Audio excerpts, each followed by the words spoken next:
The themes for this. So we're going to cover the NLP model of communication. For those of you online, that's actually your first key word, is the NLP model of communication.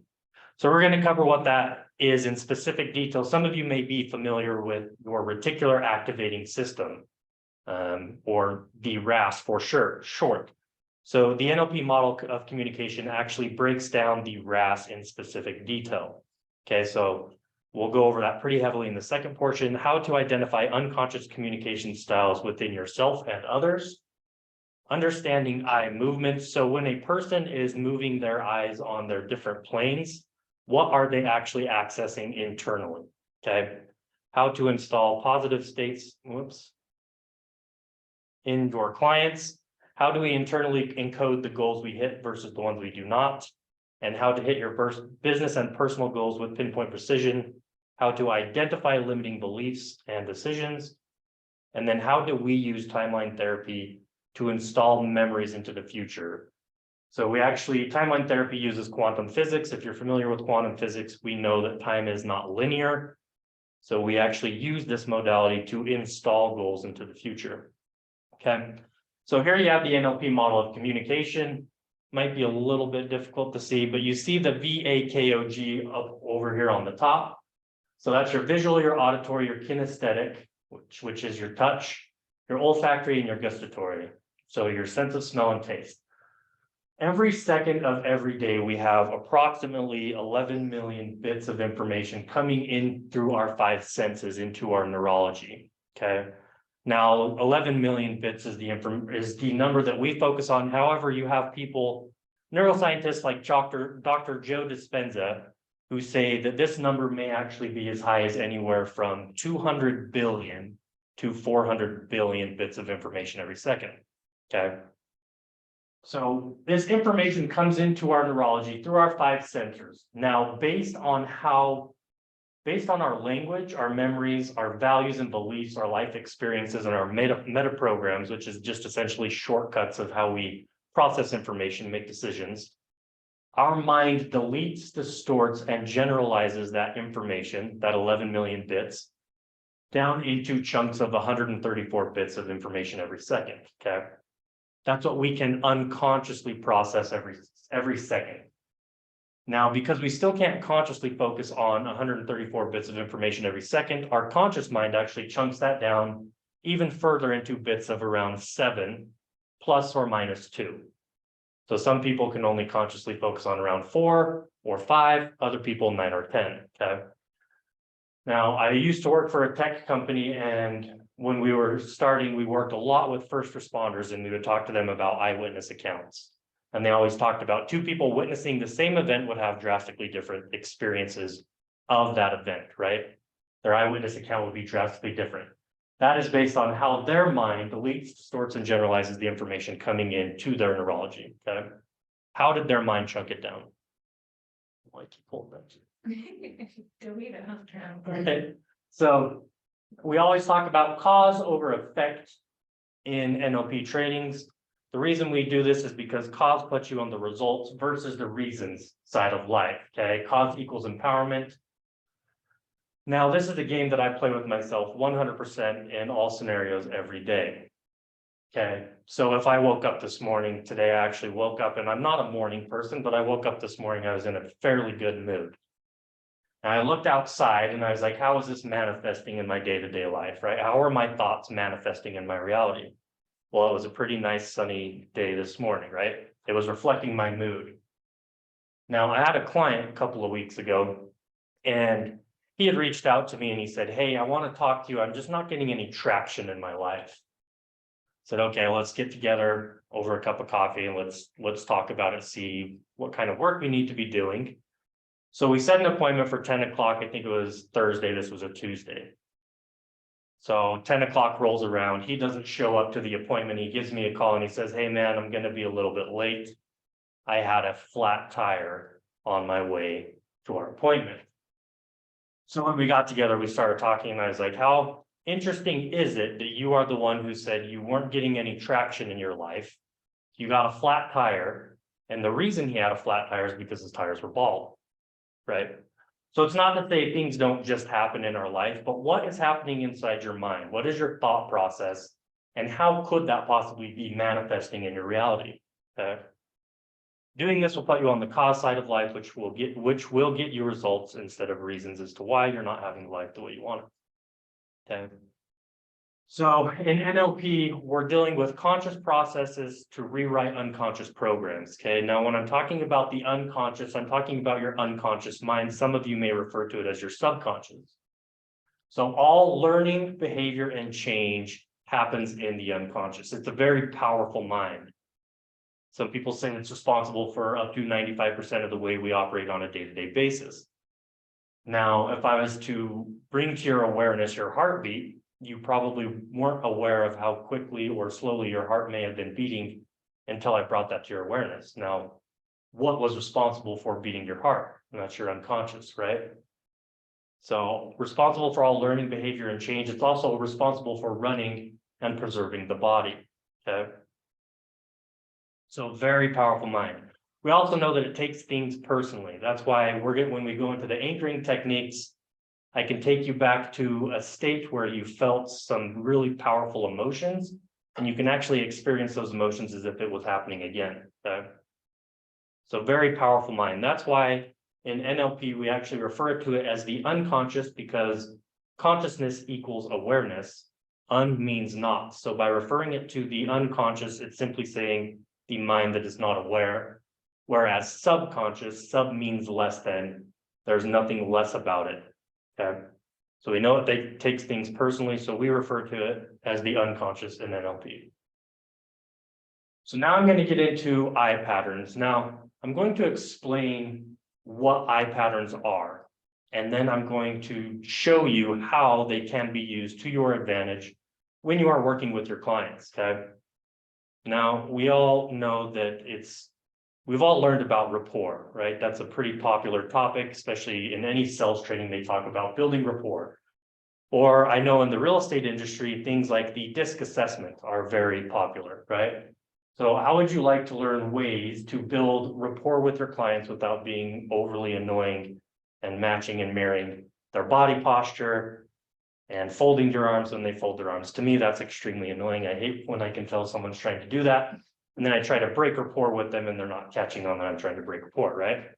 So this is a way to pick up, how does your client actually unconsciously communicate? How does their mind do it? How do they process information?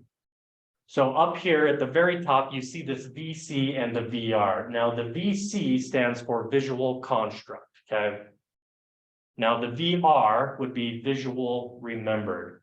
Now in here, you see down, it says normally organized person as you look at them. So this would be someone, if you were asking them questions and they moved their eyes up into the left, right? Up into your left, they would be going into their construct, their visual construct, okay? Now, if they went up and to your right, that would be their visual remember, right? So they're imagining something or seeing something that they can recall versus constructing something. So if I was to ask you, what would your car look like if it was pink? More than likely, your eyes are going to go up and to the left, okay? You're constructing, what would that look like? Versus what was the color of your bedroom when you were a kid, right? Then you would be going over into your visual recall. Okay. Now, I am showing you your construct side and your recall side because I'm teaching you eye patterns for the reasons you're going to want to know this for your real estate purposes. You don't really need to know whether someone's constructing or recalling information. It's just important to know, are they going into their visual plane or the second plane, which is your auditory plane, okay? So auditory construct and auditory recall. Now, the lower plane, the K stands for your kinesthetic. So that could be emotions. It could be the physical touch of someone or something, okay? And then the AD is auditory digital, so that is self-talk, okay? Now, what's cool about learning eye patterns, especially for those of you that have kids, what I teach people and what I've taught my own nieces and nephews is when you are studying for a test, if you, or even reading, and you want to remember that information more easily, if you figure out whether you are normally or reverse organized, if you place that material up into your visual recall as you read it, and you speak the words out loud, you can recall that information more easily. So what I've done with my nieces and nephews when they're studying for tests is we actually have bought them music stands so that the material is up in their visual recall, okay? They speak the information out loud. When they know the answer to the question, they access their kinesthetic. They move their eyes into that kinesthetic plane to check, what does it feel like to know this information is correct? Okay. Then when they go take tests, they can hear themselves speaking the information. They can visually recall it in their unconscious mind, and they can do a kinesthetic check as they write down the answers to see if they feel like that's the right answer. Okay. So why is this important to know? Well, let me actually go over some questions real quick to elicit these, okay? So a visual recall question, like I said, what color was the room you grew up in? If you were looking at someone and you asked them a question like that to elicit a visual recall, you would notice their eyes going up at their visual recall, okay? Now, visual construct would be, what would your room look like if it were blue? Or like the example that I gave, what would it look like if it was pink? Now, I don't usually use the pink example anymore because now there's a pink Tesla driving around my neighborhood all the time. So someone out there actually has a pink car, okay? Auditory recall, can you remember the sound of your pet's voice? It could be a grandparent's voice if your grandparents were alive. Just something to recall something they can hear, okay? And what would I sound like if I had Donald Duck's voice? And then your eyes are going to move over into that construct side. Kinesthetic, what does it feel like to touch a wet rug? What does it feel like to be in love? Couldn't be another question. And then the AD, can you recite the Pledge of Allegiance to yourself? Okay. I'm going to go back up to the eye pattern chart. Hey, Rob. Yes. We have a question online real quick when you have a sec. Oh, yeah, go ahead. Is the recall from left to right or right to left, or? So the recall is always going to be on one side. So wherever someone's visual recall is, their auditory recall is also going to be on that side. So it could be their right side or it could be their left side. So that's why this one is a normally organized person. So just think of it as like a right-hand person. That's not to say right-handed people are always normally organized and left-handed people are reversed. Okay. But the recall is always on one side, deconstruct is always on another side. This is based off of only like, 200,000 case studies. So there could be that one outlier out there. I just never say that because the second I say that, I get someone that claims that they are that person. Okay. Now, it just depends on how many times you ask them a question to determine which side that they're correct. Yes, that they because would be on. I could ask you, what did your bedroom look like when you were 12, right? You actually could go over into your construct because you're constructing it first. Then their eyes would actually bounce over into their recall as they actually access the truth of the answer to the question, right? Dude, that's so hard. It is. So like in an actual training, we put you into groups so you can play with this and see how it works. However, the reason I bring it up is simple because when you are working with your clients, okay, whether someone is more of a visual communicator or an auditory communicator or a kinesthetic communicator, you're going to want to speak to that person differently based on how they process information internally.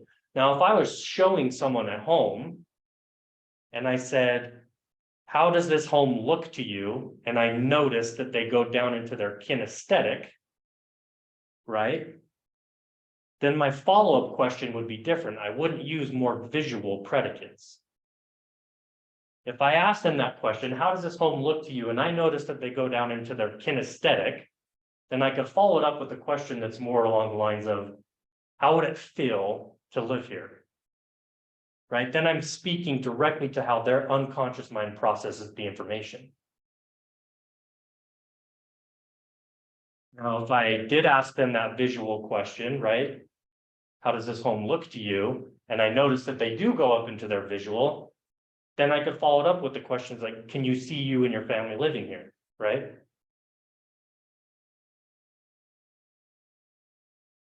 Now, if I noticed that I asked them a question, they go into their auditory plane, then you could follow it up with more auditory predicates. Now, in the chat box, that's why I provided there's a list of like auditory, visual, and kinesthetic predicates, and then some predicate phrases. I don't know if you were able to get that to work or not, and if not, please just reach out to me after the class and I can send that to you. Because I have a list of probably like 40 or 50 predicates and predicate phrases that will allow you to start to pick up on like, oh, okay, these people are using visual predicates. Here's some other predicate phrases that I could use to follow up, okay? So it just allows you to understand how is their unconscious mind communicating with themselves, okay? Then you can start to build rapport with their unconscious mind, rather than walking around the house and matching and mirroring their body posture or, other annoying rapport techniques, okay? This is building rapport directly with their unconscious mind. And you'll notice too that you'll get spouses, because we all know your spouse is exactly like their partner, right? That always works out. So you can pick up on like, oh, okay, is this maybe the wife's more visual, maybe she's more kinesthetic, maybe the husband's more of an auditory person, okay? Any questions about the eye patterns before I move on? I have a question. Okay, go ahead. There were a couple of people also wrote in the chat, like, so is this saying like visual recall is up and to the right if their eyes go up and to the right? If they are normally organized, okay? Right. So Okay, if they're so I was just reverse trying this organized- on myself. I'm left-handed, so I was trying to figure out. I didn't know. I don't know if Gotcha. that matters. It doesn't necessarily matter for your real estate. That's what I'm saying. If you notice that their eyes go up, they're accessing their visual, right? Whether they're moving right to left. If you ask Okay. them a question and you notice that that's where their eyes go, you know that they're visualizing something internally. If they stay level and move left to right, you know that they're more of an auditory communicator. They're kind of hearing what it would sound like. Maybe they're imagining what it would sound like to hear their kids playing in the backyard. Okay. Or are their eyes going down? If they're going down, they're likely accessing their kinesthetic. Okay, Oh, so their And what's the emotions. AD? What's the AD? at the The AD bottom? is self-talk. Okay. So a good way to pick up on whether someone is normally or reversed organized is which hand do they wear their watch on? Most people that wear their watch on their left hand are normally organized people. Okay. The reason I say that is because if you were wearing a watch and I asked you what time is it, do you have the time? You're going to be looking down and to your left. Okay, if your watch is on your left hand. Now, if you are looking down into your left, what are you doing? You're telling yourself the time. Okay, it's like reciting the Pledge of Allegiance. It's that internal voice. Now, I say usually, because there are those people that wear their watch on their left hand, and when you ask them the time, they still move it over here, right? Because if they're reversed, then their auditory digital is going to be down and looking to the right. So they bring their hand across to access their AD. So that's why I say the watch is usually a dead giveaway. And if you want to figure out, just ask them the time and notice, do they just keep it down here or do they move it across? Does that make sense? Yeah. Can I ask one more question? Yeah. Have I confused you yet? What? Yeah. Have I confused I'm you just yet? sitting here thinking about my watch on my right hand and noticing that I leave it on my right when I check it. But anyway, I wanted to ask, when Mitt Romney was running for president, I went to a couple events with him, and people used to always say he was super boring. And one thing I noticed when I was more like up close in a room with him is that he looks down when he's thinking about a question. So this just all made me think of that. Like, what would that indicate? People took it wrong. I think that he was shy or something like that, but I kind of thought like his thought process is going on when he's looking down. Does that tell you anything like related to this? It could, I would have to pay more attention to his eyes, because some people, even though they're looking down, their eyes are still moving somewhere. Mhm. But there are some people where their eyes will stay very much laser focused straight forward, but they will tilt their head Mm. in different Okay, directions. sorry. That was just a sideline that this made me No. think about. Totally good. Another good thing too, like if you'll notice, people when they get extremely emotional, typically what happens? Right, they do put their head down or their eyes are looking down. Right, when people get extremely emotional when they're communicating, their eyes typically start to access their kinesthetic. If you want to pull them out of that state to have a logical conversation with them, you can get them to look up. Okay, now they can't just move their head up because they could still be looking down. If you can get their eyes to actually look up, it'll pull them out of accessing what that emotion actually feels like. Okay. So it is pretty powerful. Anything else? Any other questions? No. We can't see the chat box, so if you have a question in the chat box, just interrupt me and ask it out loud.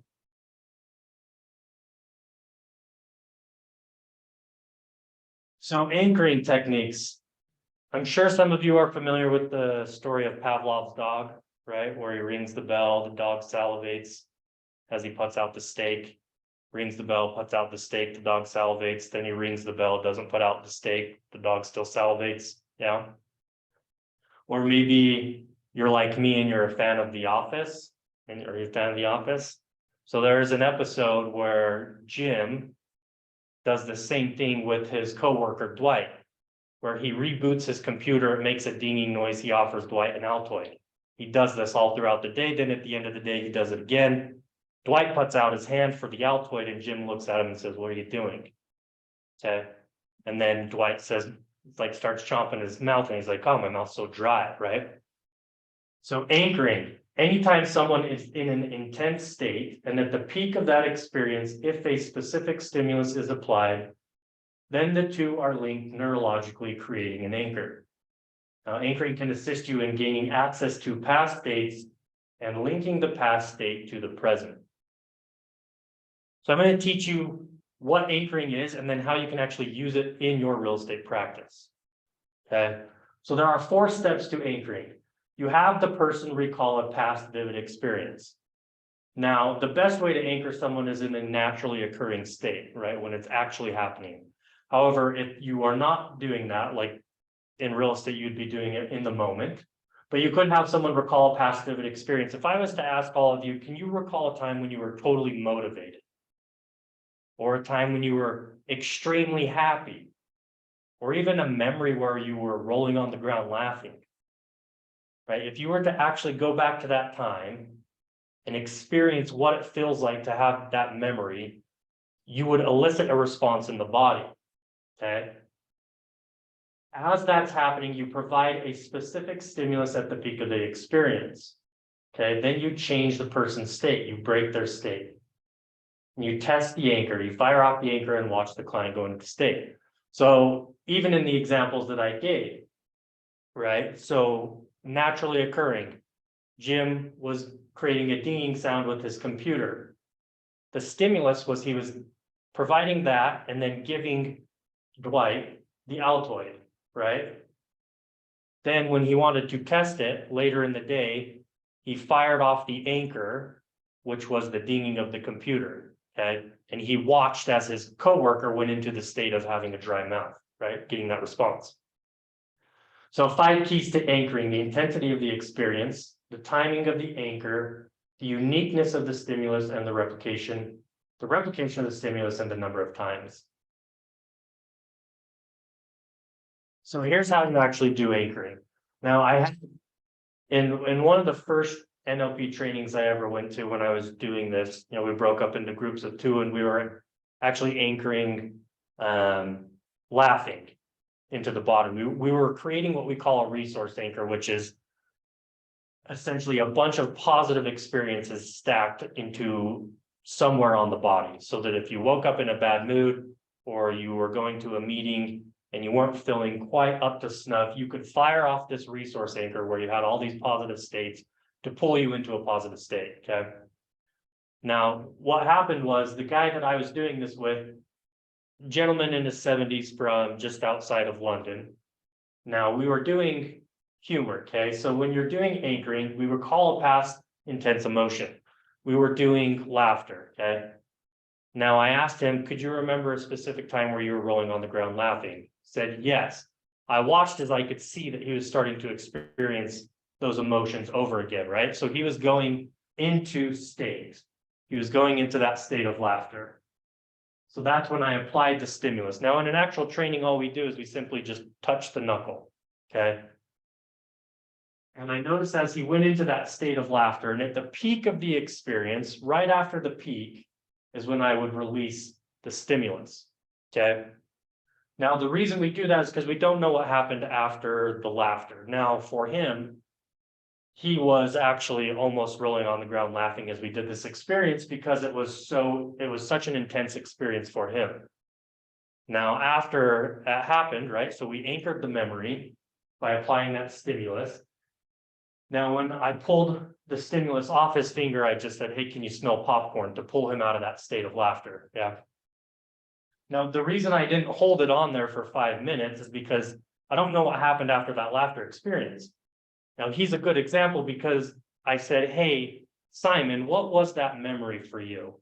Like, it seemed to be pretty intense. What was that memory for you? And he said, well, the funny thing is, it was actually when I was 10 years old at my uncle's funeral. And it's like, that is a pretty unique experience for you to be rolling on the ground laughing at your uncle's funeral, right? Well, he proceeded to tell me that the memory was they lived in this small little village and the village organ player was actually narcoleptic. So in the middle of playing a song at his uncle's funeral, he fell asleep and trailed off and basically like fell off the bench. So him and his brother were sitting on the bench in the church, laughing hysterically. Now, if I didn't pay attention to notice that he was at the peak of his experience here and coming out of it, the very next thing that happened was his mom slapping him upside the back of the head, right? So I don't want to anchor that into his body. Okay, so we were anchoring positive states. So when you're working with your clients and you're going to do anchoring, you want to pay attention to their physiology, right? You want to use your sensory acuity. Yeah, language is only 7% of the way we communicate. Okay, so pay attention to what else is happening to them. Are you eliciting positive states in your clients when you have communication with them? Okay.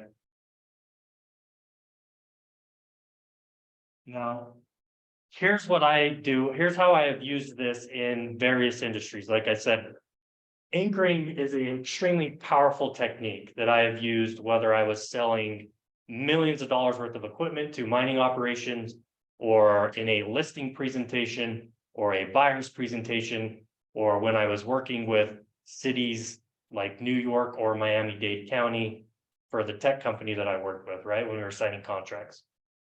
When I'm eliciting positive states in my clients, I do something to install those positive states. Now, for me, it could be, or for any of you that are in this industry, it could be as simple as having your buyer broker agreement or your exclusive right to sell agreement on top of a stack of papers when you're meeting with your clients. Okay, this is what I did. This is what I did in the mining industries. I always had that agreement that they had to sign with me on top so that they could see it, you know, big bold letters at the top, buyer broker agreement, exclusive right to sell, whatever it was. Okay. Oh, anchoring is actually the second key word you need to know for those online. So I would have that contract that they had to sign on top, okay? Now, I have a very fancy pen. It's like a $500 pen. I don't know why I bought it, but I did, and it draws a lot of attention when I have it in meetings. So whenever I try to keep the mood light in any of those meetings, so when I notice that my clients are starting to feel positive emotions, whether they're laughing or we're talking about how they felt when they bought their home, as long as it was a good feeling, right? When I notice that they're feeling positive emotions, I will tap my pen on top of the contract, right? That's essentially what Jim was doing to his coworker Dwight. He was firing up his computer, it was making a dinging sound, and then he was giving the Altoid, right? My clients are feeling positive emotions. I tap this pen, which is a pretty heavy pen, just a few times on my contract as I'm laughing with them, right? What that does is it's an auditory anchor. They hear that pen tapping. It's also a visual anchor because they see me tapping that pen on top of the contract they're going to sign. Okay. Now, when I ask them to work with me, and at the end, I slide that piece of paper over to them and I hand them my pen and tap it on the contract, what I'm doing is firing off the anchor. Okay. I'm eliciting those positive states that they felt me for whatever it was, that hour and a half, okay? Now, is that going to make them work with me if I completely blew that meeting? Probably not, right? They're just going to feel really good about not working with me. Okay, but at the very least, they're going to feel really good in my presence. But it is a very powerful technique. So what I've done in all of my meetings in every industry that I've ever been in, I start to pay attention. I don't analyze people like a DISC assessment, right? I actually don't give two shits about those personality tests anymore. I think they're a waste of time. That's just my opinion. A lot of people get a lot of value out of those. However, if I can simply ask someone questions and I watch their eyes to see where their eyes are moving, then I know, are they a visual communicator? Are they an auditory communicator? Are they a kinesthetic communicator? Then I start to use predicates to match the way their unconscious mind communicates, okay? Now, if I've been doing that for an hour and a half, 2 hours, however long I've been meeting with them, I've built a lot of unconscious rapport. Then I can do some of those annoying techniques where I'm folding my arms, right? That's a way for me to check, am I actually in unconscious rapport with them? Because if I fold my arms, do they start to fold their arms? Right? Are they now following my lead? If they fold their arms and then I move my arms again, do they still follow me? Then I can start to tell if they're actually in unconscious rapport with me. Okay. Then the bonus is just installing all those positive states while they're with me. Okay. Now, like I said, I use the example of the pen. However, if you have little catchphrases that you like to use, you can use those too. I do that as well. And I'll use those catchphrases in my emails when I ask them for information that I need. Okay, are there any questions on that? Did it make any sense to anyone?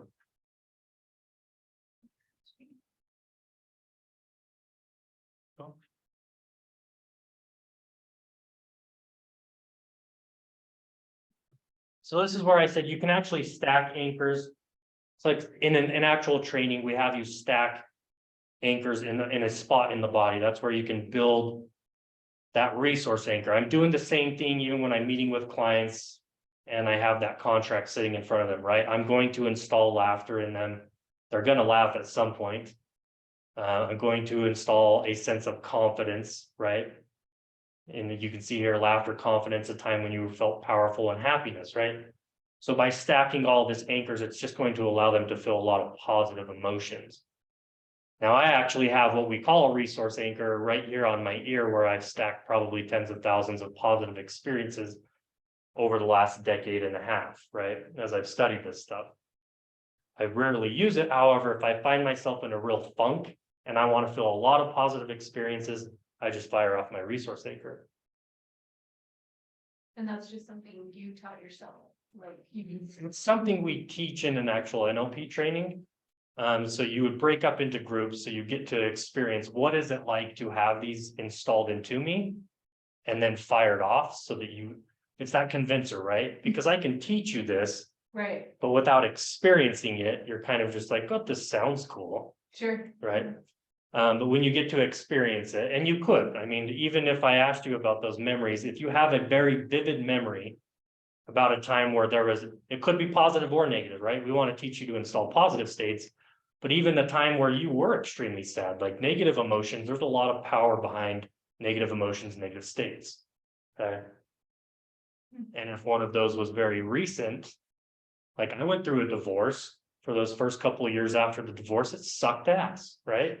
And if I really thought about it, I would almost my body would react as if I was feeling it again, right?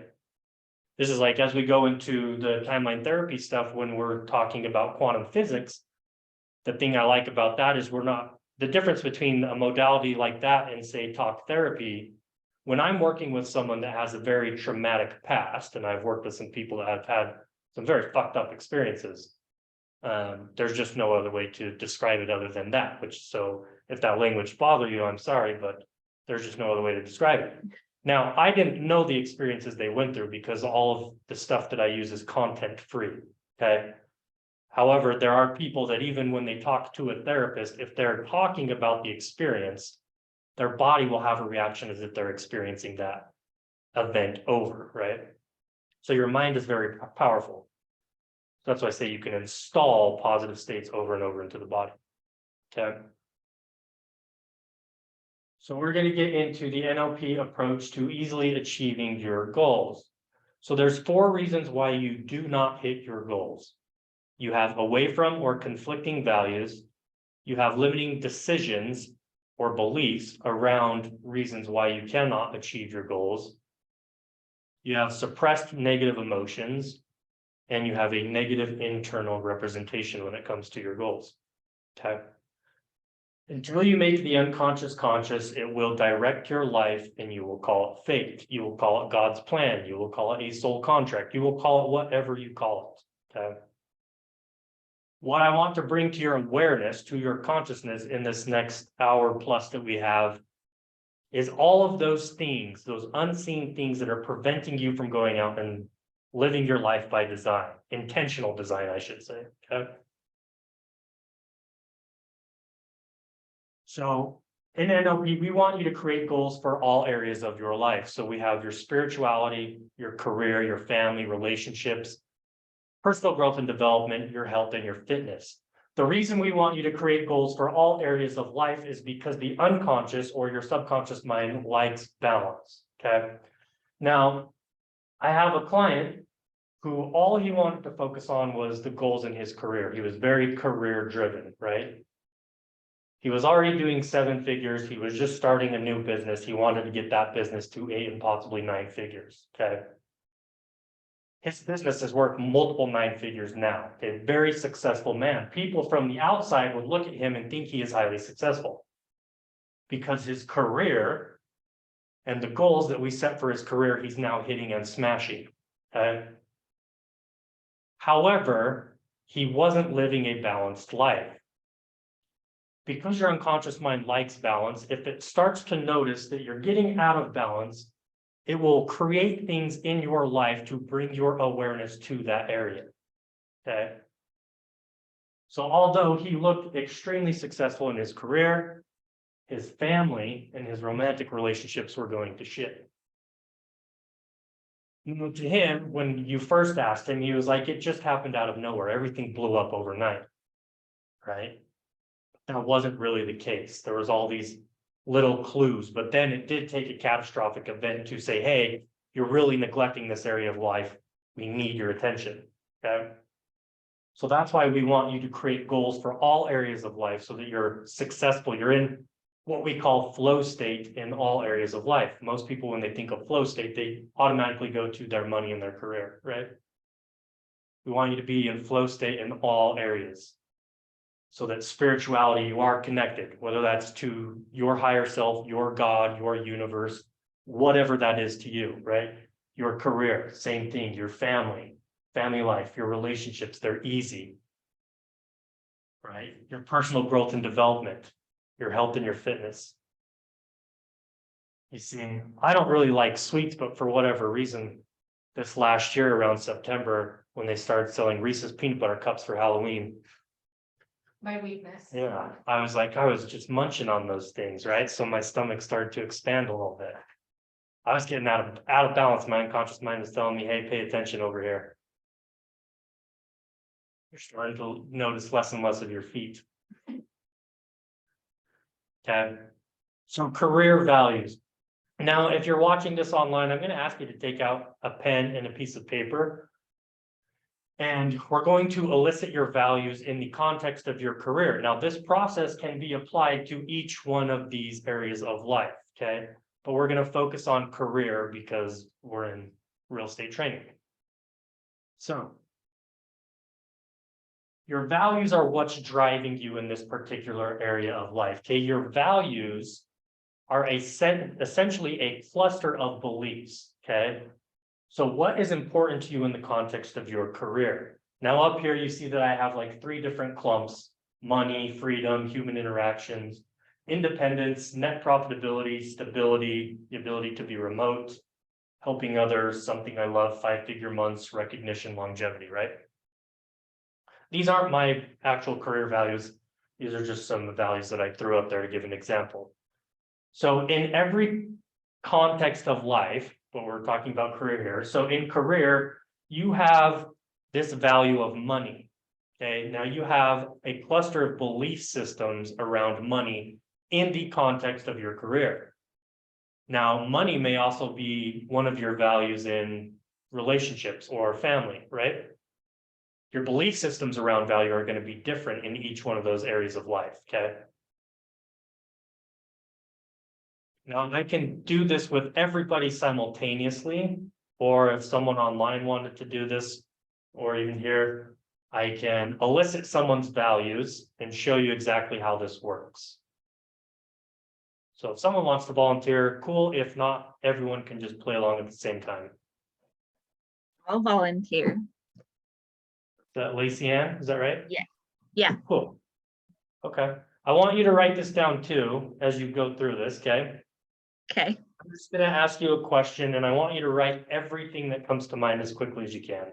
Oh, good Lord. Okay. Okay. So what is important to you in the context of your career? In the context of my career. Correct.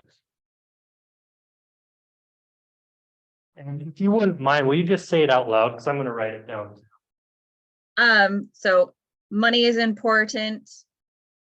Financial freedom. Do you want me to go slower? You're good. Keep going. Being able to purchase investments and things that I would like. Okay. To be able to make my own home improvements, honestly.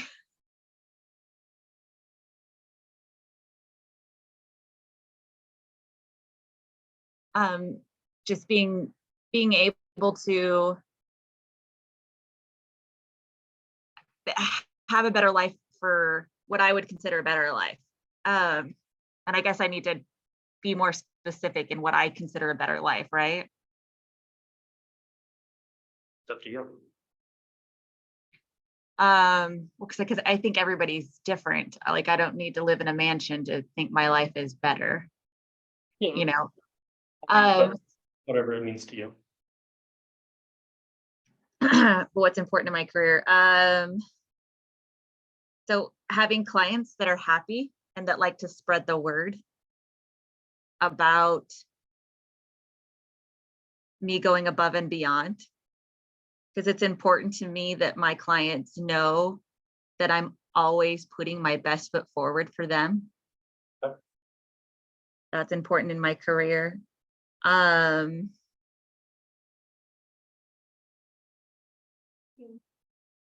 don't know. Money's right. just such a big one. So You're writing all these down too, right? some of them. I haven't written all of them down. Yeah, write them all down. Okay. There is a purpose. And if you're online, you can do this for yourself too. Just what is important to you in the context of your career and write it down.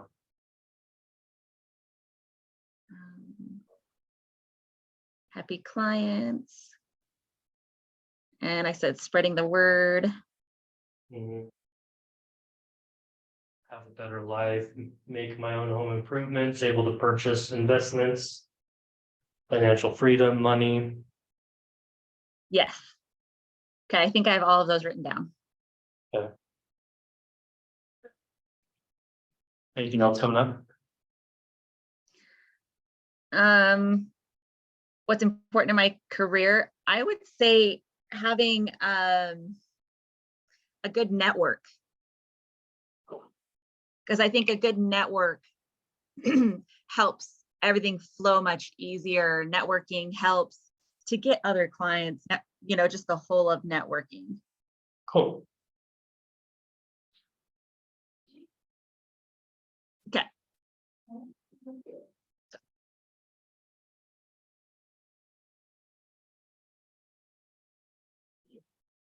I think that's good. I feel like. Cool. So what we have there is what we would call emptying the bucket, right? So everything that came up for you. Now, I want to ask you again, what else is important to you in the context of your career? And what else is important to you?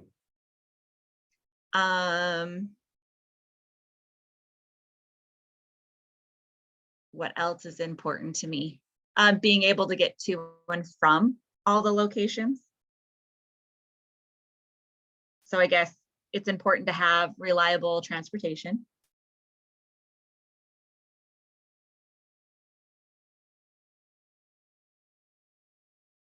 So I can actually sell properties or help buyers and sellers. Okay, so to and from reliable transportation.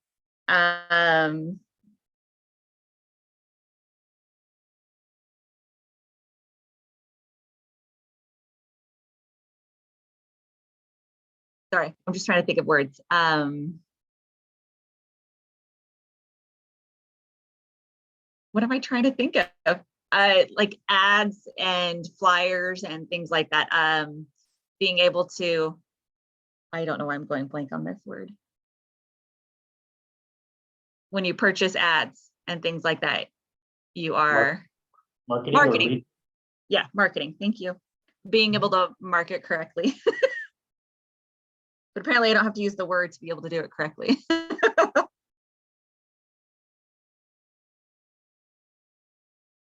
So marketing efficiently, I would say. Okay. Not just marketing to throw money away, but marketing correctly in specific buckets. Okay.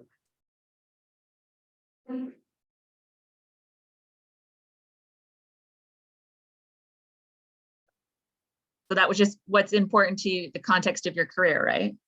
Is that it?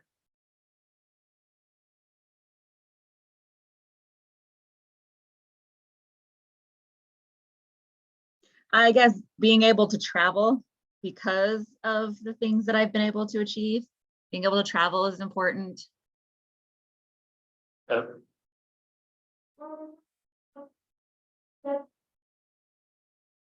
I think that that's pretty good for right now. Cool. Okay, and everyone else online, I hope you wrote down a second set of words as well. So what we did was we emptied the bucket 2 times. So whenever we're doing work around your values, we want to actually empty the bucket 3 times, because sometimes some of the stuff that could come up later is actually deeper in the unconscious, right? So I'm going to ask you one more time. If you were to know, what else is important to you in the context of your career? So say that again. If I would, what to know? If you were to know, what else is important to you in the context of your career? If I were to know, I guess going along with the clients spreading the word is having that recognition, being recognizable.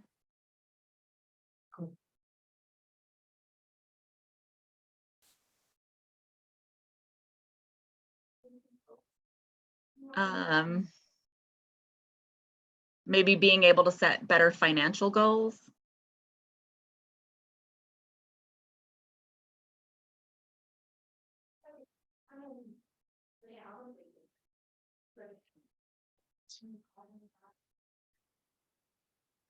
Having stability. I'm going off words now. I'm looking at yours. I'm like, having stability in real estate. I mean, for me, I feel like it ebbs and flows. So stability. I'm trying to think of Franklin Covey's win-win, where he puts all of the large bucket, like all the large rocks in, and then you think about all the little pebble pieces that can go around it. So I'm trying to think about what would be the pebble pieces that would help the bigger pieces. Under the water. And then the water.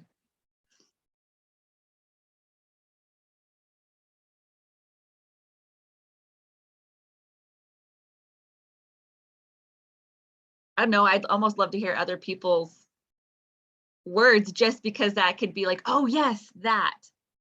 Yeah, but we're working with your mind, so I want it to be yours. You volunteered. So I guess having the stability and actually being able to volunteer for things around my community. Cool.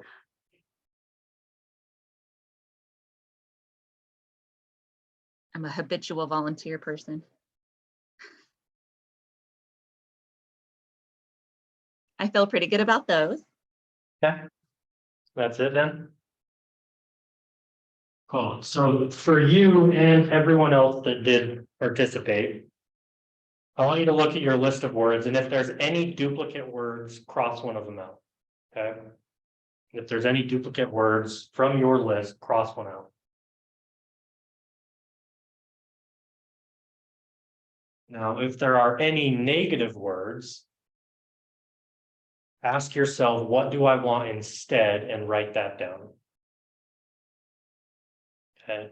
If there's any negative words on your list, ask yourself, what do you want instead, and write that down.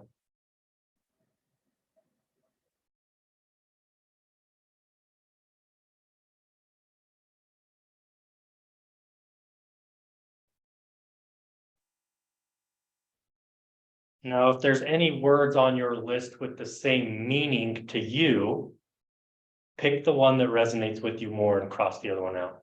So an example of this could be something like fun and play. To me, those are very different, but to some people, they have the same meaning. Okay. So if there's two words that have the same meaning to you, pick the word that resonates with you more and cross out the other one.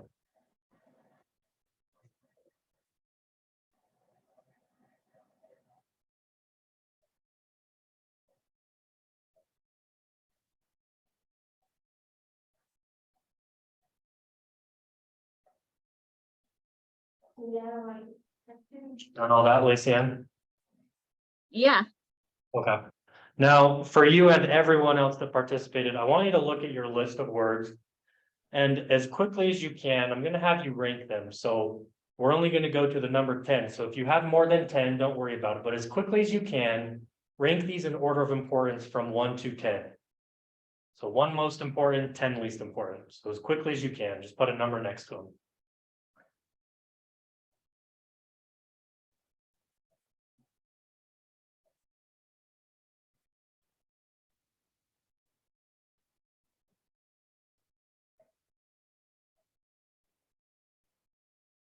And let me know when you're done, Lacey-Ann.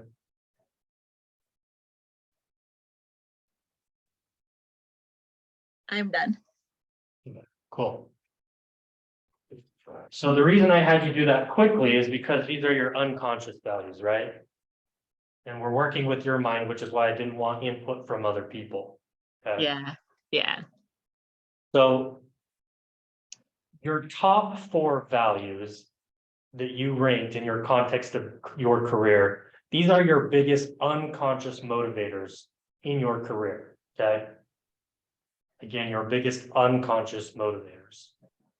Now, your goals, the reason why we did this is because your goals actually need to be in alignment with your top 4. Okay. If you're setting goals that are not in alignment with the top 4 values in the context of your career, your odds are going to go down drastically of achieving them. Okay. Now, do you mind telling me what your top 4 were? Yeah, I was writing them down just so that I have it on the unconscious. I have money, better life, happy clients, and networking. Okay. And was that the order? Yes, that was the order. Cool.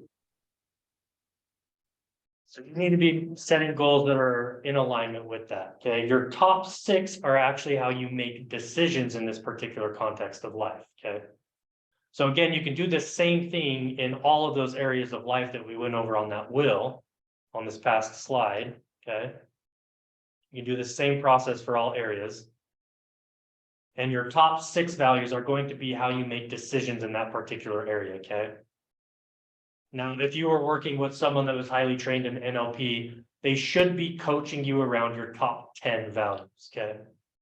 That's where if you were working with me, we would take a look at your top 10 values, figure out what your belief systems are around each one of these values, okay? Are you fulfilled in your career, right? Are you making the amount of money you want to make? Okay. See how you rank your values, figure out, are you actually moving towards what you want in this particular area of life? Okay, are you making the money you want to make, Lacey Ann? Not this year. Not this year? Cool. Okay, so if we were working together, I'd figure out, are you actually moving towards what you want with money, or are you moving away from what you do not want? Okay, now I had a real estate client that I worked with, and this story seems to resonate with a lot of real estate agents for some reason. She was actually a nurse where she was making around like $80,000 a year, okay? She got into real estate within her first 2 years, she was doing like 250K. However, she was always broke.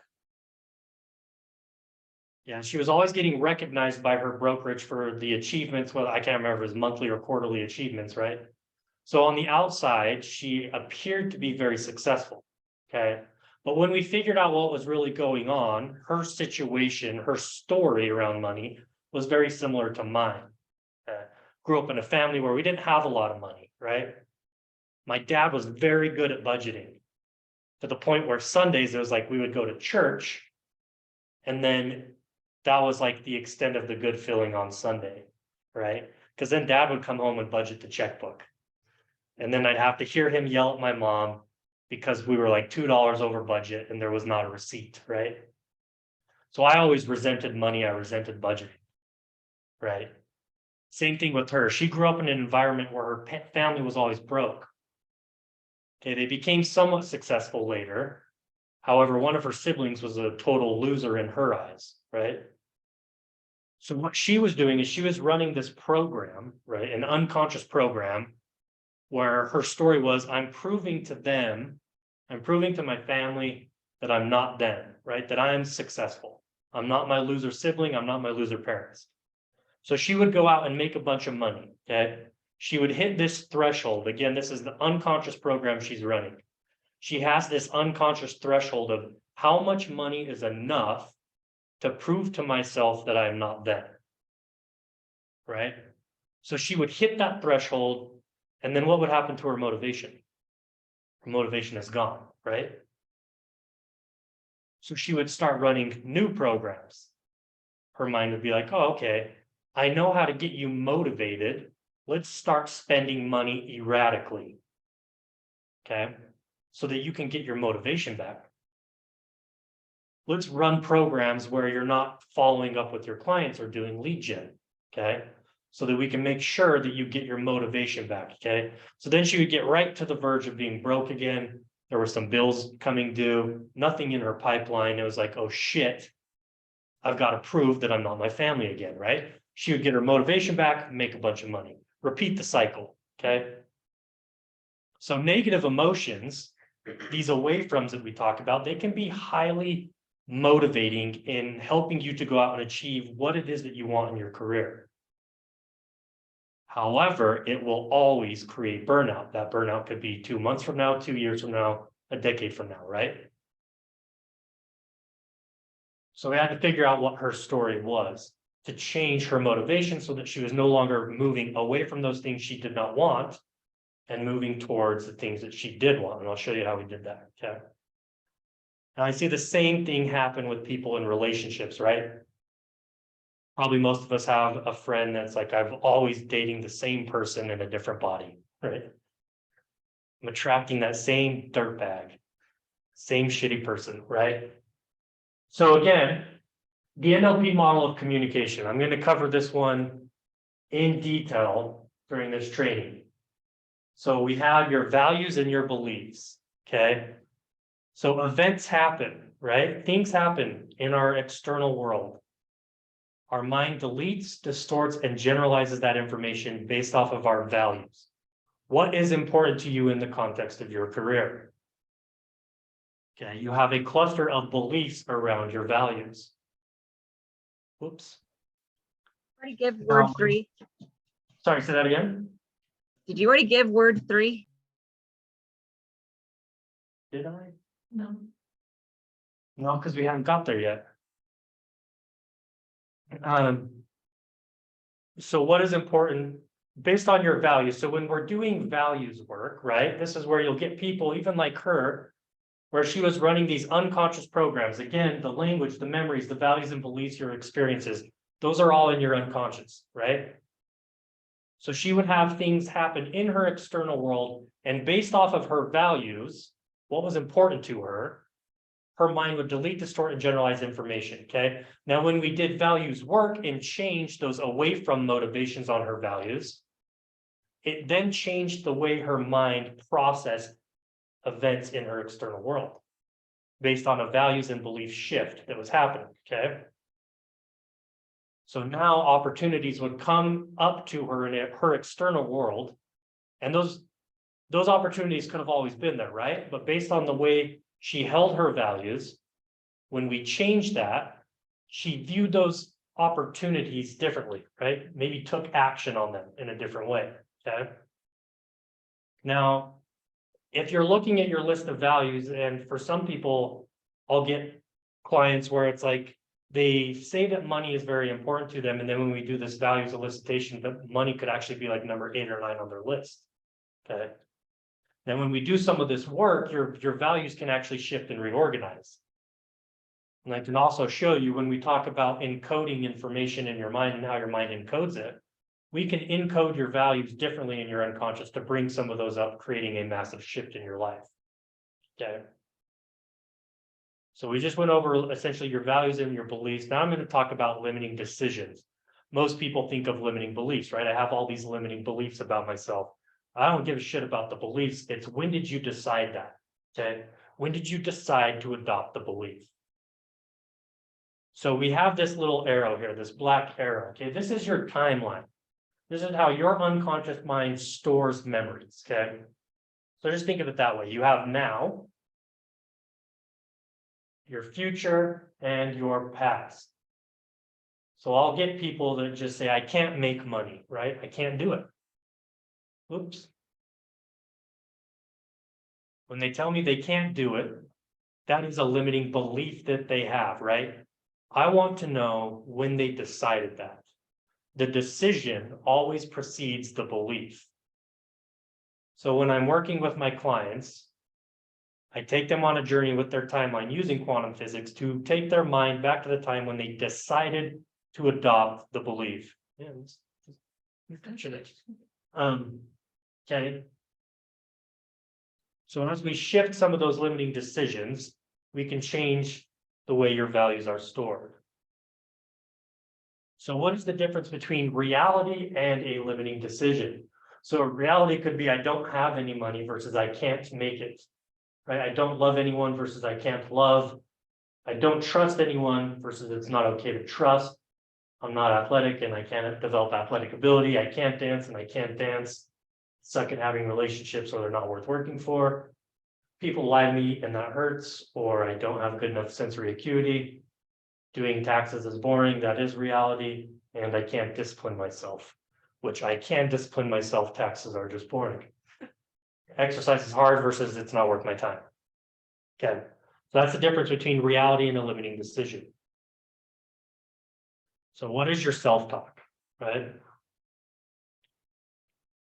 I'll get people, whenever I bring this up, typically people ask me about affirmations, like, do I do affirmations? What is your thoughts on affirmations? I think they're great. I just think they're done improperly, right?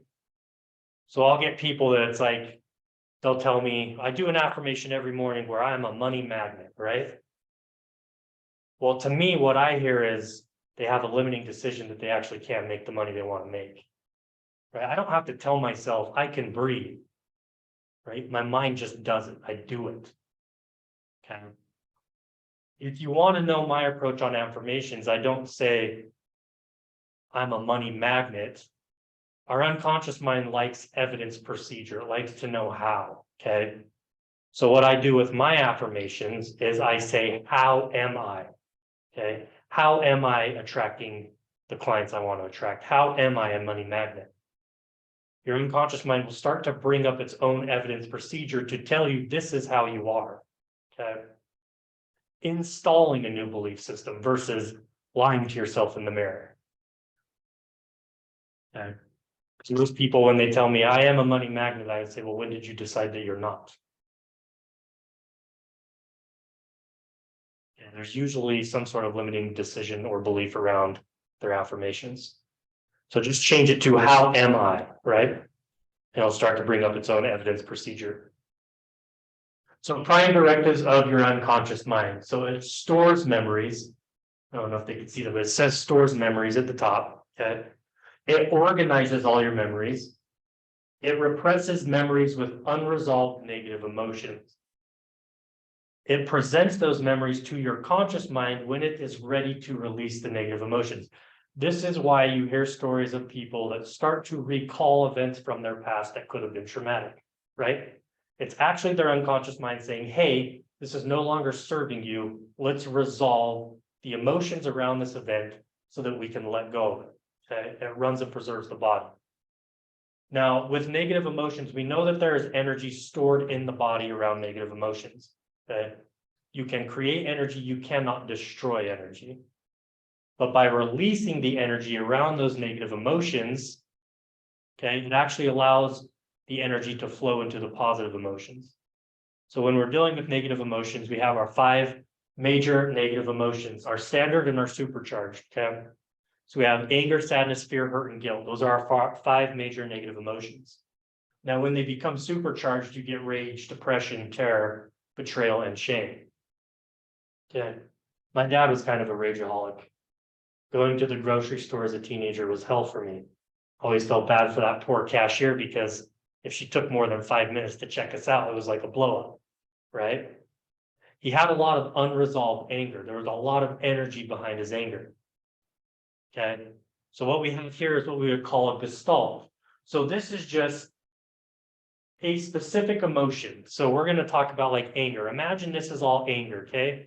Each one of these little dots is every time you've experienced anger. Whoops. Now, when you get people that have an emotion like anger and it gets supercharged to rage, what has happened was there was a first event that happened where their unconscious mind did not process the information correctly. Okay, it did not process the emotion so that it could let go of the energetic charge behind the emotion, which then starts to store and build up. So now every time they've experienced this emotion from that point moving forward, it's supercharging that emotion in the body. Okay. So again, just like the limiting decisions, we do work to take them back to the event where they weren't able to process the information correctly and they can get the learnings, right? They're disassociated and they can get the learnings. This is where we do work with people that suffer from trauma or PTSD, right? So we're using timeline therapy, which was developed by Dr. Tad James back in the 70s. It was adopted by the British military as part of their warrior program. I think it was 2010, where the British government, the royal family, and their military said that it was the only modality that they saw success rate with 100% of the time for their veterans who were returning from Iraq and Afghanistan suffering from PTSD. The reason it works so well is because we're not associating people into the actual event where they're experiencing the emotion again, and it could be trauma, a traumatic experience again, just by talking about it, right? So they're staying disassociated from the event so that they can get the learnings, then we associate them into those events, okay? So what happens when we can get your mind to process the information from that first event and implement the learnings on every single time you experience that emotion moving forward, it allows the energy behind it to flow down into a new gestalt, a new series of emotions. Now, when we release the energy behind anger, sadness, fear, hurt, and guilt, what it does is it actually drops down into your positive emotions. Joy, happiness, laughter. So it's not to say that moving forward into your future, you're never going to feel anger, sadness, fear, hurt, or guilt. Your mind will actually just process the information much quicker. Okay, so you can let go of the energetic charge of that emotion. Now, as you do this, you'll start to notice that when you have positive experiences in life, you feel those positive emotions in a way you've never felt before. Okay. By doing this, it changes your motivations behind your values. Okay, so that you're no longer moving away from those things you do not want to have happen. The energy is now shifted to pull you towards what you do want to have happen. Okay. So how do we get to the root cause? Which is what we want to do when we're dealing with those emotions or the limiting decisions. So you want to get to the first event. Now, the first event is typically here in what we call your imprint stage, ages 0 to 7. That's when all of your unconscious programming was built. Okay.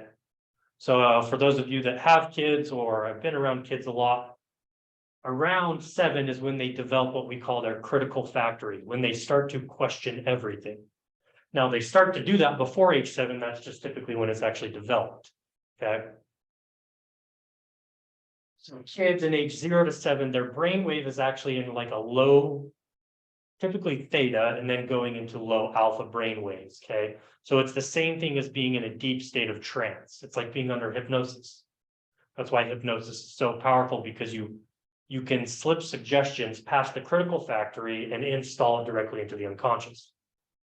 This is why you could get nieces or nephews like mine that were swearing on an 8th grade level by the time they were 5 or 6, right? They just pick up information so quick. So most of these events happen in this imprint stage. However, if you've studied epigenetics, you can read a book by Dr. Bruce Lipton, The Biology of Belief. It's a great book. Talks a little bit about epigenetics in that, right? So the first event, we always ask the client, if you were to know what is the root cause of the event, first event, which when disconnected from would cause the event to disappear or the emotion to disappear, was it before, during, or after your birth, right? So you'll get people that'll say, oh, this event actually happened to me in the womb.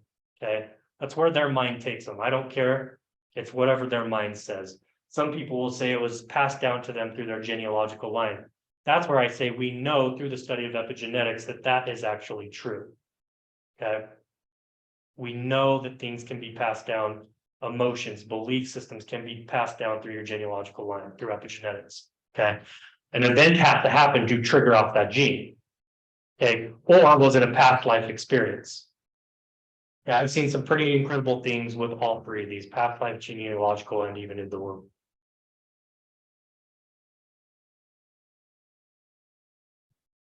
Okay, 7 to 14 is your modeling. That's when they're just modeling a lot of their behavior based off of whoever they're modeling in life, a celebrity, could be friends, whatever.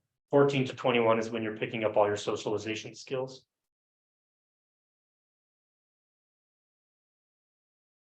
So again, when we're talking about the NLP model of communication, or your RAS, as we said earlier, your reticular activating system, or just your RAS in general, we have events in our external world that come in, right? Based off of our values and our beliefs and our memories, right? The energy, the emotions behind those life experiences, those memories, those values and beliefs. When we can change those and let go of the energetic charge on the negative emotions, it's going to change the way your mind views and organizes your values and beliefs, changes the way you feel about those life experiences and your memories. Now you're going to have events that, if they had happened in the past, you could have viewed them negatively, right? But because of the things you just resolved in your life, you're going to view those experiences differently. Your mind's going to delete, distort, and generalize the information differently, which is going to give you a different state, how you feel about those experiences, right? Your state affects your behavior.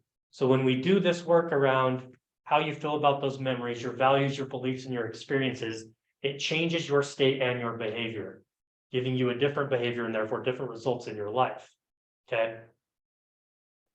This is your third word right here, submodalities. Okay, submodalities are just further distinctions of our modalities. Now, our modalities would just be our five senses, right? Our visual, auditory, kinesthetic, olfactory, and our gustatory, okay? Our unconscious mind encodes information using submodalities or further distinctions of those, okay? So I'm going to ask everyone here to think about a goal that you want to achieve in the next year, okay? And just write it down. A goal you want to achieve, something you want to manifest. To me, those are the same thing, but whatever language you prefer, a goal or something you want to manifest.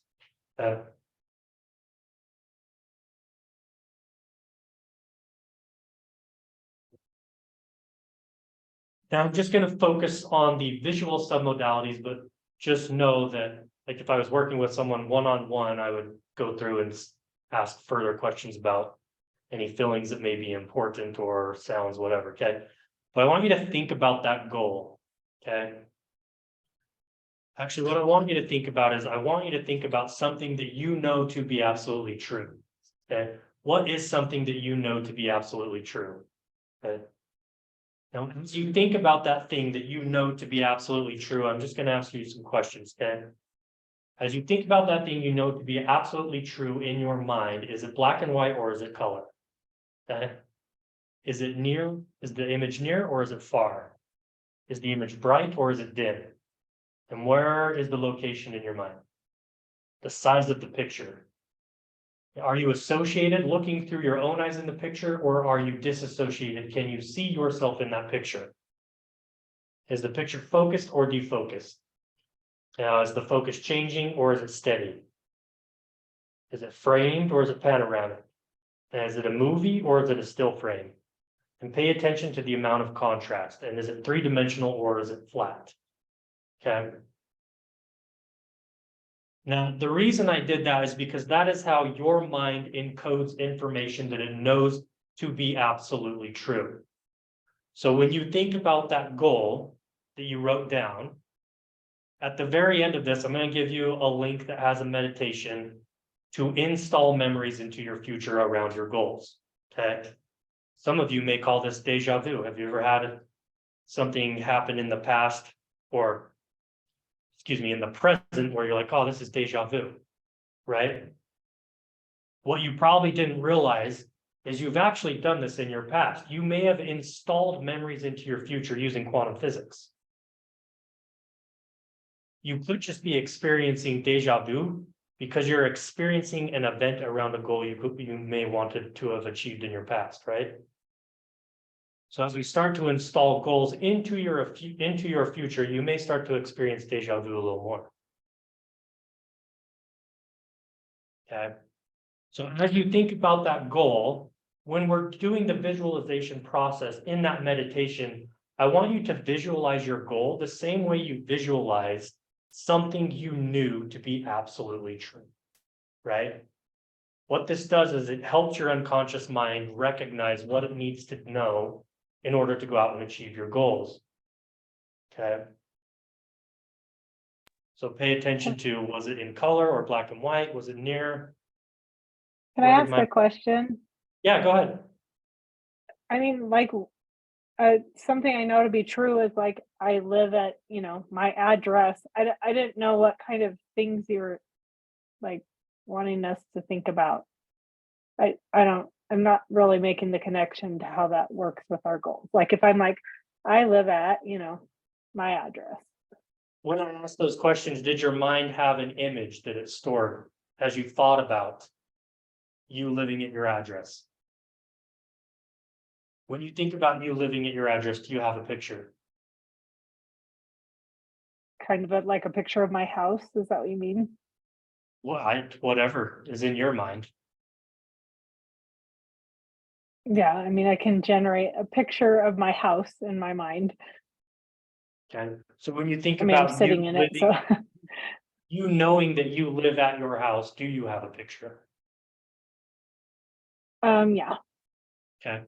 So then you would just go through those questions that I asked, are just breaking it down into more detail, right?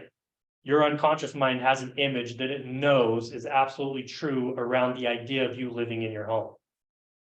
Mhm.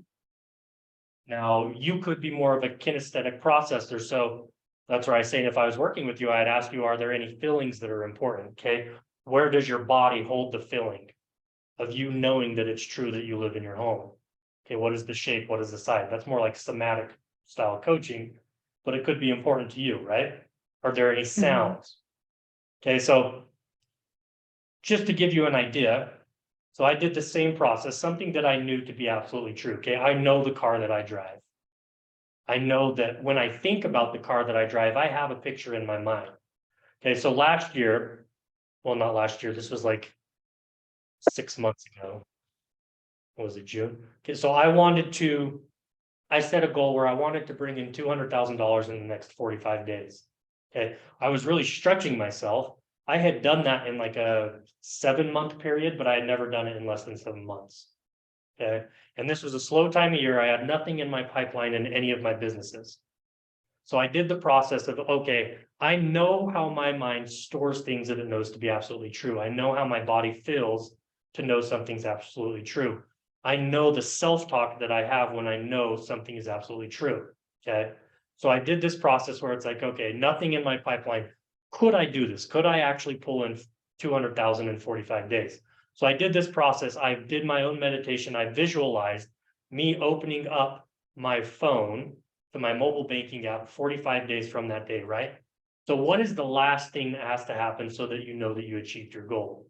For me, it was I opened up my mobile banking app and I saw plus $200,000 in my banking account because I knew what my account balance was the day I set the goal, right? So there was net positive $200,000. Because I could have spent $200,000 on advertising and made 200,000, then that they're really doing me any good, right? So I needed net positive 200,000. So for me, I visualized that I was on the beach in Marathon Key, because that's where I was going to be in 45 days. I knew how my mind stored the car that I like, the car that I drive, right? So I matched the image of me on the beach to match the image of me driving my car. As far as like looking through my own eyes, the amount of contrast, was it a movie playing, right? Or was it just a picture that my mind stored? For me, it was a movie. So I actually saw myself pulling the phone out of my pocket, opening up my mobile banking app, seeing all the cracks on my screen. I could feel the humidity in the air, right? These are all the things that I was visualizing and allowing my body to feel as I did the process. Okay, so I knew what I had for breakfast that morning. I could see that I was wearing my flip-flops. I could taste the salt in the air, right? Like I love humidity. So for me, I was like imagining how awesome it would be to be in Marathon Key and feel all of that, right? But I matched it so that it was like, okay, when I imagine the car that I drive, I can see myself as if it's actually happening, right? So when I imagined this process of installing this memory into the future, it was very much like right in my face. Whereas like when I think about goals that I haven't achieved in the past, the picture that my mind holds is very different. Most of them are black and white and it looks like it's across the room. Does that make sense? Yeah, that helps. It's interesting. Thank you. Uh-huh.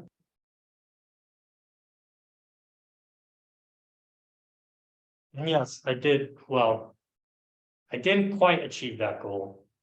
So what happened was actually 30 days later, as I was getting ready to go on this trip down to the Florida Keys, I opened my mobile banking app and there was plus $197,435 in my bank account. Right. So I didn't quite hit my goal, but do you think I was upset? No, I was pretty damn happy, right? Like that was completely unexpected. The ways that it happened were completely different than I anticipated. Right. So when we're talking about your goals, we tell you to, yes, you're going to have your evidence procedure of how you think it's going to happen. However, let go of the how, right? Let go of the how. What will happen, because I did a lot of work to change when I thought about doing $200,000 in 45 days, I had some belief systems around that, right? Could I actually do it? I had to figure out what were the negative emotions around what was driving me away from not being able to believe that I could do it. Okay. Did I have some life experiences that I needed to clean up? Were there any memories? Okay. As I changed those, there were things in my external world that happened Now, based on the way my mind was deleting, distorting, and generalizing information, it changed how I viewed those external experiences. Here's an example. Have you been to an airport recently? Right? You were probably in a security line at some point. Unless you have clear or TSA pre-check, then you kind of go right past. But still, there was a line of people, right? There was a lot of people there. How many of those people were just completely deleted out of your awareness? Right. How many of them were just distorted into maybe clusters of groups, right? Or generalized into clusters of groups, right? How many of those people actually caught your eye? Did you have a conversation with any of the people that caught your eye? Were you aware why they caught your eye? Did they remind you of someone you'd been meaning to reach out to? Was there something they were wearing that triggered your mind on a thought process, right? What was your conscious mind trying to bring to your awareness, right? What was your unconscious mind no longer deleting, distorting, or generalize and bringing to your conscious awareness to help you go out and achieve your goals? Okay. I did this same thing back when I was single a couple of years ago, where it was like, could I do this and design my ideal partner? Right. So even when I'm doing my clients, I have a list of 25 characteristics of my ideal client. So I was like, I'm going to see if I could do this with a partner, right? So I went through and I designed 25 characteristics of my ideal partner. Now, when I did the visualization process, because I'm lazy, I was like, I'm going to meet this person on Bumble. That's just the way it's going to be, right? So I was like, by the end of the weekend, we're going to match on Bumble. She's going to say something like hello, because, you know, girls have to respond first on Bumble, and that's typically all they say is hello. And then I'm going to win her over with a cool one-liner, right? That's how it happened in my mind. So I did the process. The next day I was at Harmon's in my neighborhood, and standing directly next to me in the chip aisle was this girl that I had visualized, right? As far as the characteristics, the physical characteristics that were on my list, she had all of them. Now, the interesting thing is she lived in the same neighborhood as me. She lived in the townhome complex right behind me. So there was a very real possibility that we had either been in the neighborhood or at the swimming pool at the same time, or even the grocery store numerous times before, right? But because based on my values, at the time, it wasn't important for me to find a partner, right? When I shifted my values and changed my goals of what I was searching for in my life at that time, I went to the grocery store and I noticed her standing next to me. She could have been in that grocery store standing next to me 100 times before, and my mind could have just deleted her completely out of my awareness, right? But because now it was important to me, she actually caught my eye. Now I had to take massive action. That's what we tell you when you're doing your goals, you got to take massive action when you are aware of something that is being brought to your awareness to help you with your goals. So I had to ask her out, right? If I would have been lazy and said, no, we got to meet on Bumble, that's how I imagined it. May never have saw her, right? She actually wasn't on Bumble at the time. So I did ask her out and we went on a couple of dates. Now, we also tell you that there is no failure, there is only feedback. Okay, so we went on a couple of dates and it didn't work out for us. Right, I went back and I looked at my 25 characteristics of my ideal partner, and there was something very important that I left off. Personality. I left off personality on my list of characteristics. She was very dull. Okay, now I have a partner that's freaking awesome. Okay, but by changing all of that, it changed what my mind was deleting, distorting, and generalizing. So timeline therapy and SMART goals. Can you erase the past? No, it is your past, right? Can you change the memories you have? No, you cannot. They are your memories, right? What you can change is the meaning and let go of the negative emotions on those memories, changing the meaning of your entire life. Okay, that's what we're doing here. And by changing the meaning of your entire life, it's going to change the way your mind deletes, distorts, and generalizes that information. When I work with real estate clients and we do that stuff, I tell them to work with the same real estate coaches they were working with before, right? I'm working with everything inside the head. They're going to work with everything outside the head. They're going to have different experiences. They're going to view lead generation or whatever it was, CRM tools, whatever it was for them in a different way, and they're going to get different results, okay? So your unconscious mind, how does it store time? Now, if I was to ask each one of you, you can close your eyes or you can keep them open. I just want you to think about your future, okay? Which direction is your future? And now as you think about your past, which direction is your past? Now, some of you, your timeline would have been out here, where when you thought about your future, it was directly out in front of you, maybe a little bit to the side, okay? Your past was directly behind you, maybe a little out to the side, maybe it went out into the future and did 2 loops, and it was really fun. Mine's not that fun, okay? If that is how your unconscious mind stores time, that's what we would call in time. You're very much in the moment. Okay? When I'm working with these type of people, they're typically like 5 to 10 minutes late to everything. Now, if you viewed, let's say your future was out here and your past was out here, right? Or vice versa, that's what we call through time. Your unconscious mind views all of time simultaneously. Okay. So when we're talking about goals in NLP and our SMART goal version, we do them for both the conscious and the unconscious. So specific, measurable, achievable, and as of now, realistic and timed for your conscious. Simple, meaningful to you, all areas of life, responsible and ecological, and toward what you want for your unconscious. Okay, I used to think I was doing SMART goals correctly and that they were measurable and timed, right? I had a goal a long time ago where I was like, I want to make $100,000 this year. Okay, at the end of the year, I still didn't make $100,000. At the end of the next year, I still didn't make $100,000, right? What I realized was I was actually achieving the goal that I had set out to achieve. Because at the end of the year, I was getting exactly what I had wrote down. I still wanted to make $100,000, right? So I had to change it to I have made $100,000 at the end of the year. And then I still didn't make $100,000. And I realized, oh, I didn't actually have it timed correctly, right? So if that was a goal, or maybe your goal is 500,000, or maybe it's 1 million or multiple million, right? At the end of what year, by what time, what day, and what time specifically, right? December 31st, 2022, whatever it is. Okay. Measurable, again, that would be the dollar amount. Achievable, and as of now, I do have it. Okay. Realistic. Okay, if you've never made $100,000, probably wouldn't tell you to set a goal to make 1 million, right? Probably wouldn't be very realistic unless you have some really new cool product someone's investing in, right? But do stretch yourself. I have a client who has Pilates studios, and she was stuck at making 1.8 million a year. I say stuck, I think a lot of people would be very happy to be stuck making 1.8 million, right? Yeah. So she came to me and she said, Rob, so-and-so gave me your name and number. I want to work with you because you were able to help her get to X amount, right?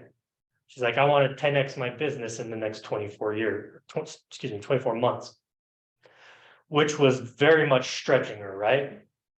So I said, okay, you have to still keep your business coach that you have, but I'll work with all the other stuff. So we've been working for 18 months now. And I was at an event at the beginning of October, and before the event, I texted her and I said, hey, where are you this year? We're 6 months into this year, right? The first year that I worked with her, she actually was able to go from 1.8 to 3.7. Okay, so just a little over doubling her business. All I did was help her with all the stuff inside of her head, right? I'm not taking credit for any of that. I just wanted to see, where are you as we're doing our goal setting? So we were 6 months into this year, and I said, where are you? And she said, I had a schedule. I said, okay, what does that mean? Can you be more specific, right? Because at that time, she should be right at 9 million. And she told me that she was at 13, I think it's 13.4. Crazy. Which is insane, right? Now I had to believe that she was actually able to do that, or otherwise I was going to project my own insecurity. So when she told me she wanted to 10X her business, I said, absolutely, hell yeah. Right? I believe you can do that. So stretch yourself, but it was realistic. She had the connection. She had the ability to do it. She just had some limitations in her own mind. Okay. So I always ask my clients, when we're doing your goal setting, to ask yourself these 3 questions. On a scale of 1 to 10, how willing are you to achieve your goals? Okay. On a scale of 1 to 10, how much do you believe it will work? On a scale of 1 to 10, how at cause are you for achieving your goals? Okay, if you're not at a 10, ask yourself, what does my unconscious mind want me to know so that I can be at a 10? What do I need to know? What do I need to let go of, right?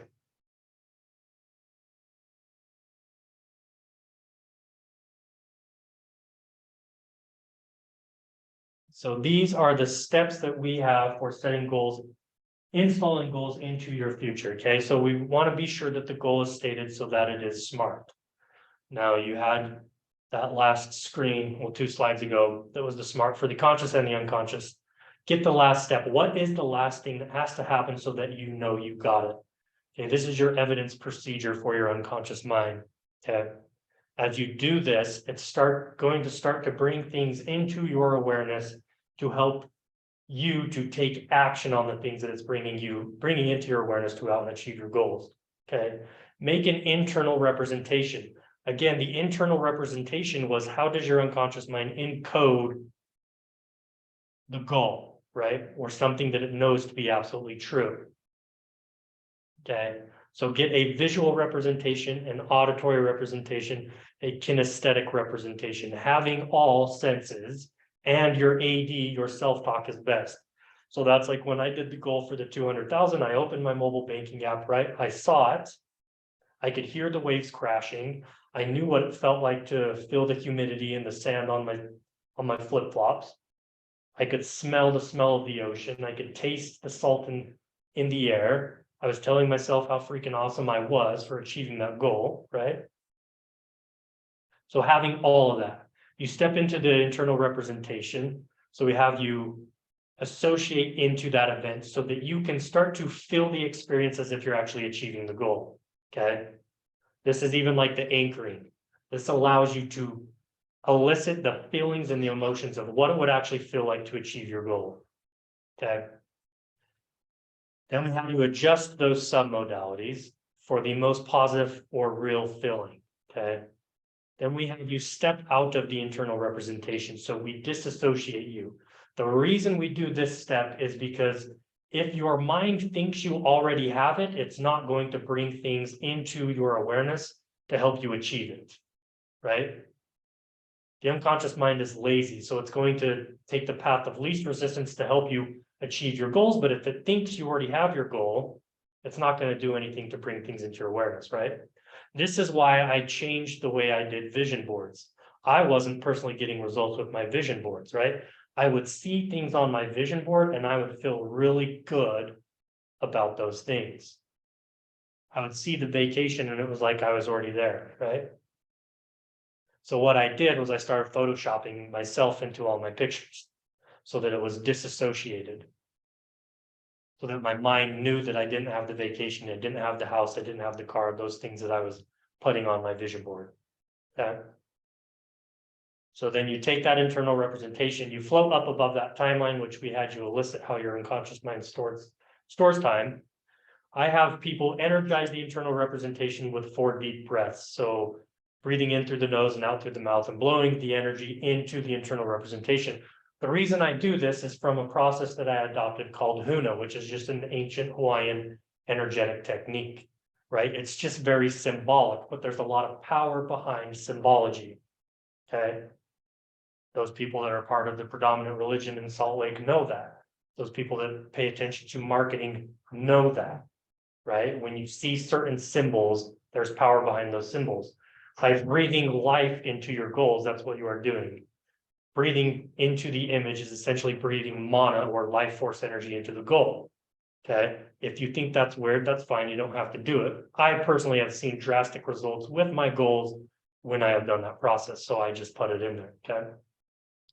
Then when you float out into the future, you take that picture out into the future above your timeline and insert it into the timeline. Okay. So you will go out to that specified day and time. When you achieve your goal, you'll see yourself inserting that image into the future. This is where we're using quantum physics. Time is not linear, right? Okay. Then you notice the events between that day and time and now reevaluating themselves in light of you achieving your goal. This is where I say you'll get your how of how you think it's going to happen, but let go of the how. Okay. Now you may or may not experience a reevaluation. I do, it's like watching an old slideshow. I'll see all these images in my future life, reevaluating themselves to help me support of going out and achieving my goals. Okay. So until you make the unconscious conscious, it will direct your life and you will call it fate. This entire portion of the class was to help you bring those things that are unconscious, those things that people just say, I don't know what it is. I can never achieve my goals, right? I can never do this. May even only be one goal, whatever it is. We were trying to bring whatever that was unconscious to your consciousness so that you can shine a light on it and dissipate, right? Can work on it. Okay, now that QR code, you can scan it or you cannot. It actually gives you 19 tips to setting better goals. You can immediately download a meditation. There's 2 of them. There's one to install multiple goals into your future, and there's one for single. Okay. If you have questions, that's my contact information. I'm not trying to sell you anything, but I know there's a lot of content in this class. Some of it may be very new, some of it may be a refresher. But if you have questions, please feel free to email, call, or text me with any questions. And thank you for being here today. Oh, did I miss? I think I missed the keyword, right? Yes. You only gave, So number 4 was deja vu and 5 was free meditation. 5 was what, did you say? So deja vu was 4 and free meditation was 5. I never heard a third word. Sorry, I've been here listening. I don't know how I missed it if you said it. I don't know that I actually said it. I just, when the slide popped up, it had the word on it. So You it did. was Oh. some modalities. Okay, thanks.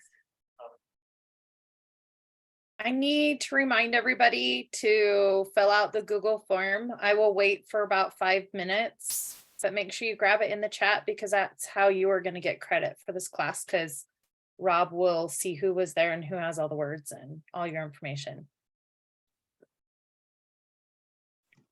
Thank you. Rob, thank you so much. This was so valuable. Yeah, I loved it. it's a little different. It's awesome. So Yeah, good. I think, super interesting. yeah, all of us can get back to that. You know, you just go through the motions in real estate. You forget that there's so many other levels of consciousness Yeah. along with it. So it's really cool to get back to that and remember some of those things, especially with our goals. Yeah, it's like, especially in this market, right? Like I tell people it's very similar to, at least I think, back to like 2015, right? It's just different. Interest rates are obviously higher, but in every market, there's always people that are consistent, Sure. right? So if you are not consistent, what are the programs you're running to prevent you from being consistent? Yeah. So that's just, it is interesting. Yeah. Can you add the Google Doc again? I got signed out at one point and all my chat cleared. Yep, I just did. Thank you. And